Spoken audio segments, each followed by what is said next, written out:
In today's video, I'm going to teach you how to indent text in Google Sheets. Google Sheets doesn't include a built-in indent button, but you can still create clean, professional hierarchies that are easy to read. I'll show you two reliable approaches that keep your data tidy while giving you that polished, nested look. Before we start, a quick warning. Avoid pressing the spacebar to fake an indent. Extra spaces can break sorting, filtering, and formulas. Instead, use these formatting techniques so your sheet stays accurate and easy to manage.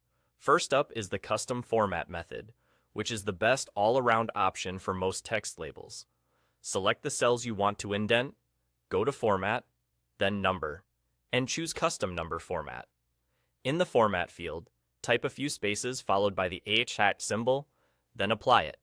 The @ is a placeholder that tells Sheets to display your original text, and the leading spaces create the visual indent. The key benefit here is that your underlying data stays exactly the same, so filters, lookups, and sorts continue to work perfectly. If you want a deeper indent, simply add more spaces before the @ and apply again.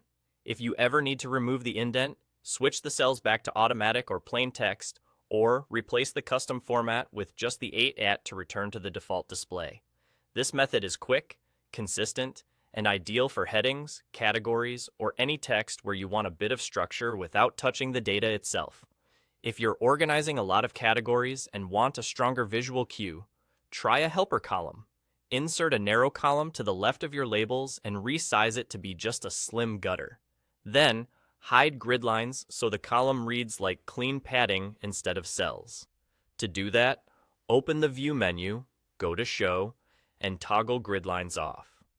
Now your labels will appear neatly indented, and you can fine-tune the depth simply by dragging the helper column's edge. This approach is great for visual nesting across an entire section of your sheet, and is especially helpful when presenting or printing, since the spacing stays consistent and doesn't interfere with your data.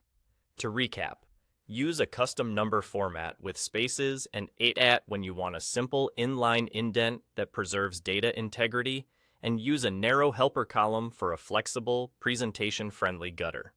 Skip the manual spacebar trick, and your sheets will remain clean, sortable, and professional.